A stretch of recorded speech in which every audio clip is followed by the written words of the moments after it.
Hello, and welcome to Kate's Egg.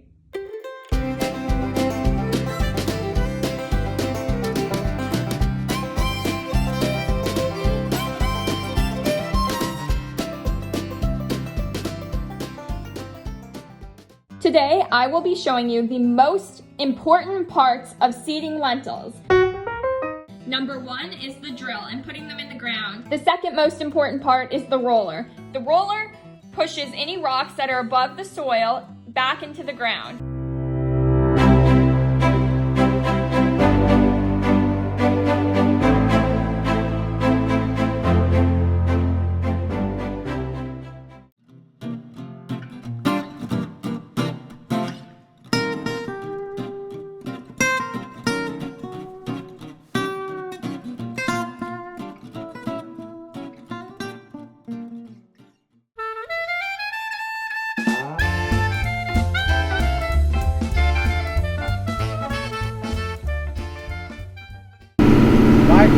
Your great-grandfather told my dad when he first came out here at farm, he said, well, you can work for yourself or work for the equipment dealer. Meaning you can have all brand new equipment and pay it all to the equipment dealer, or else you can have older equipment and keep some of the money for yourself. So.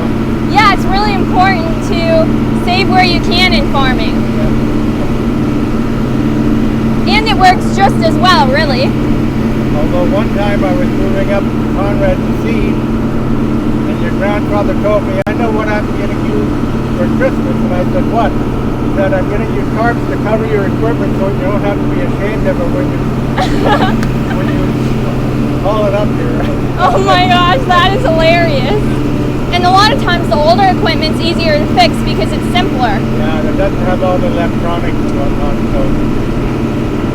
And that stuff you can't really fix by yourself at all. Yeah. Like these, I can fix the gauge like that, you know, the gauges. Yeah. If that gauge goes out, I can take it out and fix it, but in the new tractors, they're all a big circuit panel. So one thing, something goes wrong with it, you have to replace the whole thing, and the gauge is about $30, and that circuit panel is about $1,500 or $2,000. Wow. So I would rather have the $30 gauge because it gives me the same equipment. The $1,500 one doesn't tell me anything more or do anything more for me because it costs a lot more to replace. So. Yes, exactly. Isn't replacing the tires on the tractor almost more expensive than the tractor? Yeah, but the tires are worth more. If I would replace the tires on it, it would worth more than the tractor. Wow. So that's why we have one flat tire and 7 full ones. I'm okay as long as I don't get another flat on the same one. No, that maybe wouldn't work. And the purpose of the roller being in threes is so you can go in areas that aren't even? I don't know that. It does float some that way, so that would be, it helps it conform to the thing, but it's just a way of making it wider, I think. But yeah, one big roller wouldn't float, you know, because the ground is totally flat. It's absolutely curved. Yeah. What's the biggest part you have to watch when rolling? Using the roller. So you don't hit things. Don't hit things. Well, that's very good advice. Power pole, the road.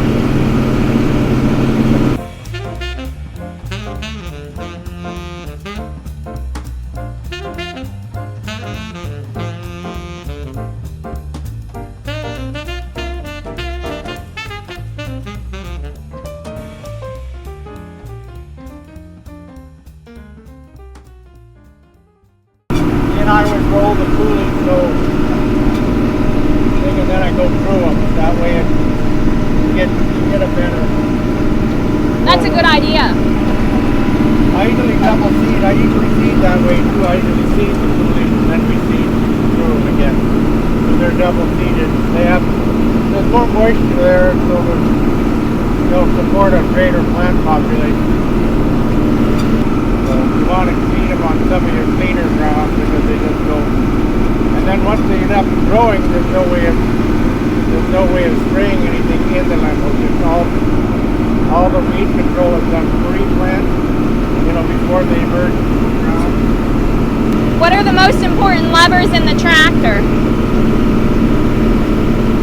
This is the throttle, and these are both gear shifts.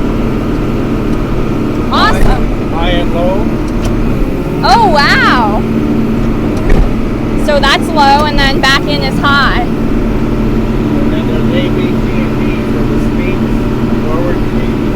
That's awesome. How fast do you think you're going now?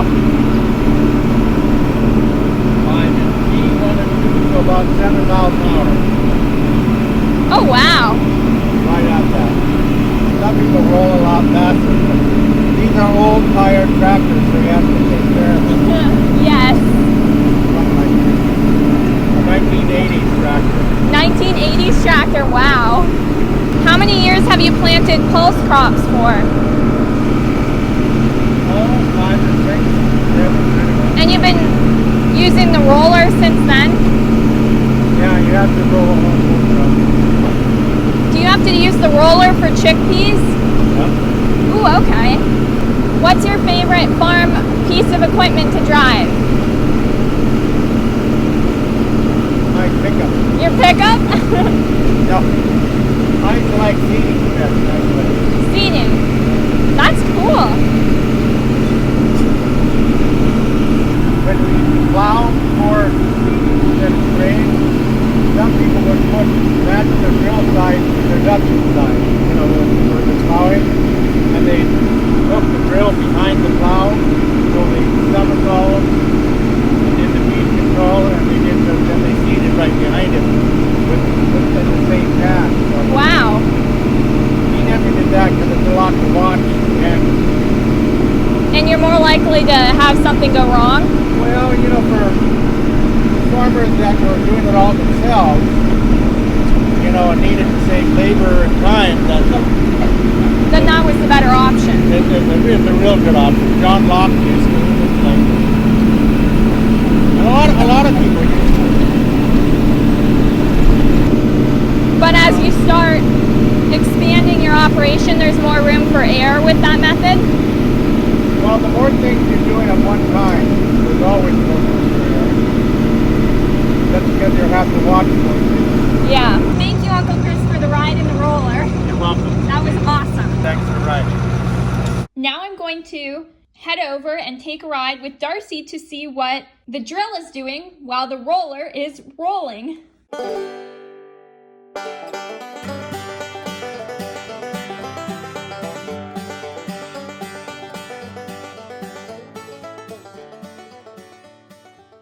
Today I'm here with Darcy in the drill, and he's taking me for a ride. Yeah. Now you usually seed north to south on this field, so now you're seeding east to west, and we're going over all the furrows, so it's a little bit bumpier, but what is the reasoning for seeding a different direction? Well, because all this sprayer tracks, and the tracks and everything are going north and south, and these lentils don't go very tall, so we're going this way so we get all that stuff seeded. Otherwise, if you went north and south, you wouldn't get coverage where the ruts are in the field. Oh, interesting.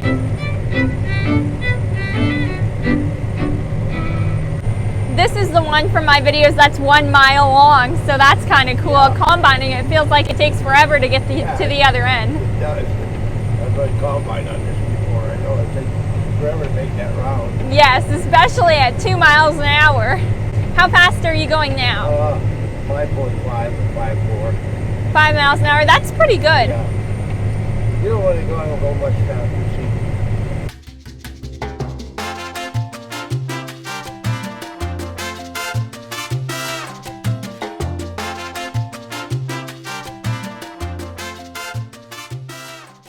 I hope this video gave you a perspective on the different aspects of seeding lentils and what it takes. So you have the drill going, and then you have the roller following. So there's two things happening at once. Now you get to see it all come together in one video. I really hope you enjoyed, and a huge thank you to my Uncle Chris for the phenomenal explanations about rolling and just the wonderful conversations we had. Also, a huge thank you to Darcy for teaching me a little more about the drill. Make sure to like this video and subscribe if you'd like to see more Kate's Egg videos.